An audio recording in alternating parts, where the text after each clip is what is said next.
And now recognize the gentlewoman from Ohio. Thank you, Mr. Chairman. I appreciate this, and we appreciate your endurance, Mr. Borofsky. I wanted to just state for the record that at least this member and many of the people she represents believe that this is the largest transfer of wealth in American history that we've ever seen, from those whose equity has been moved to Wall Street institutions that now have become even more concentrated as a result of what has occurred with the meltdown in the financial sector. And I just wanted to, again, share information. It's interesting to me that some of the companies like BlackRock that are involved in the resolution are headed by individuals who were heavily involved formally when they headed other companies in inventing the subprime instrument itself. And we don't know where they did all of their handiwork necessarily, but I find it very interesting that then now the federal government rewards them in very non-transparent processes. And I've said to myself, could they well be handling paper that they invented and trafficked 10 years ago or 15 years ago? The derivative instrument itself, I understand, was heavily influenced by a gentleman that is now the vice chair of PNC. And at our home in Ohio, I've just received a notice that our certificate of deposit that has been with National City Bank come this November is going to be transferred to PNC.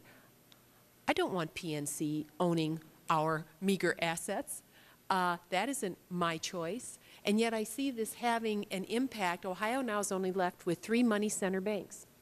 National City's disappearing. And I see this power gravitating elsewhere to the very people who caused this problem in the first place. One of my questions really has to do with Freddie Mac. And I could concentrate on Fannie Mae and FHA because basically what's happened is all the bad paper is being dumped on the taxpayer, as you've well noted in your report, in different ways, putting it here, here, and every place else in the federal government, so it's not easily traceable. But if one looks at Freddie Mac, which is central in terms of being a dumpster as well as an enabler during the 1990s.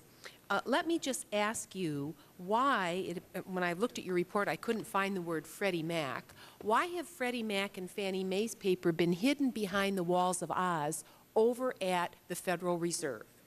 Do you have any role at all in unwinding the role of Freddie Mac in all of this going back into the 90s? We don't have jurisdiction over Freddie Mac in any aspect other than the fact that Treasury has hired them as a financial agent to help do compliance for the mortgage modification program. But otherwise, because other than that, since Freddie Mac is not involved in TARP specifically, we don't have jurisdiction over them. I don't know if you're aware of this or if the public is aware of this, but Freddie Mac had over $500 million of fines placed on it already for fraudulent activity. And the fact is that they had, during the heyday of their nefarious activity, blown up profits over 30% on their books. They underestimated risk, and they've begun to pay a heavy price for that. I am very interested in your opinion as an auditor. Do you find it rather interesting that we can't get at that paper, even though the American people are the recipient of all the mistakes? Our mortgages aren't being worked out at the local level. J.P. Morgan Chase is the worst forecloser in my district, including through one of its affiliates called Plymouth, all right? And yet they can dump their paper, and theoretically, a lot of it moved through Freddie and Fannie, and yet behind these walls of the Fed, we can't get at that. And so I'm saying to myself, as I look at a capable individual like yourself and your staff, you're never going to get at the truth, because they divided up the turf in such a way that you can never tell us the whole. How do you respond to that concern of mine? How do we get the whole truth? I mean, I think that it should be no surprise at this point that I agree wholeheartedly that more transparency is better than less, that the more information that is out there for policymakers and the American people, the better. Because it's not related to a TARP program, it's outside of our scope and our jurisdiction. So you're saying it's unrelated, yet the Fed has just hired, I believe, BlackRock to help to resolve, whatever that means, the Freddie Mac and Fannie Mae paper. And let me just quote from the Washington Post. Freddie Mac's alleged manipulation and accounting errors caused it to understate profit by 30.5% in 2000 and 42.9% in 2002, and to overstate profit by 23.9% in 2001. These manipulations include transactions that shifted windfall earnings into later periods when it might have been hard for the company to meet Wall Street expectations.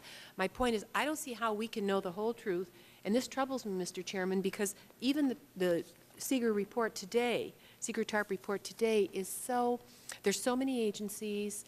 It's like they've divvied us up into 1,000 pieces, just like they did the derivatives, so we can never know the truth. How do we get our arms around the whole? How do we do that? Can you think about that? I think that the question is best addressed to the Inspector General for the Federal Reserve, as well as the Inspector General for HFA, excuse me, it's a long morning, FHFA, who oversees the conservatorship of Fannie and Freddie, and they would be in a better position, since these things are under their jurisdiction, to help you find the answers. From a federal government standpoint, are you disallowed from working together?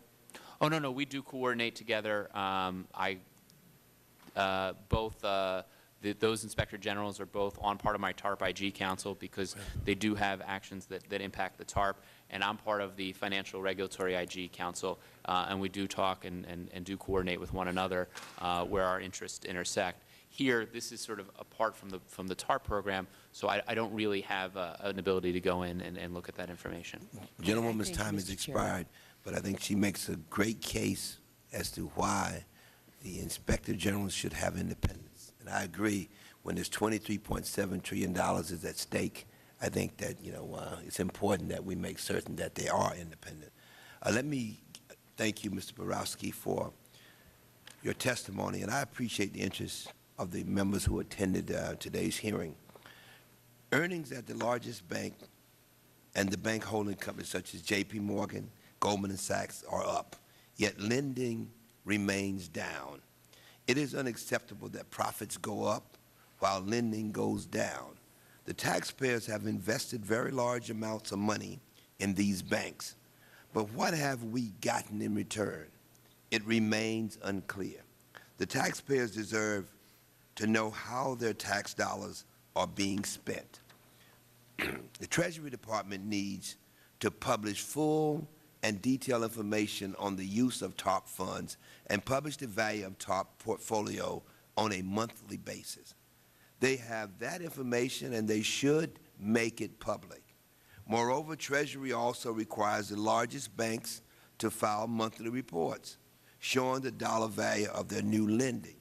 That should be made public also. If Treasury does not put this information up on its website, this committee will. And if Treasury does not turn over this information voluntarily, Secretary Geithner will be brought before the committee to explain why not. What we have heard today convinces me that one of the best things Congress did when it created the TARP was to also create the Special Inspector General to oversee TARP spending. I can now understand why the Treasury Department would like to rein in SIG-TARP, but we are not going to let that happen. You've heard from the members on this committee today in terms of their commitment. Again, I thank our witness, Mr. Borowski. Finally, please let the record demonstrate my submission of a binder with documents relating to this hearing. Without objections, I enter this binder into the committee records.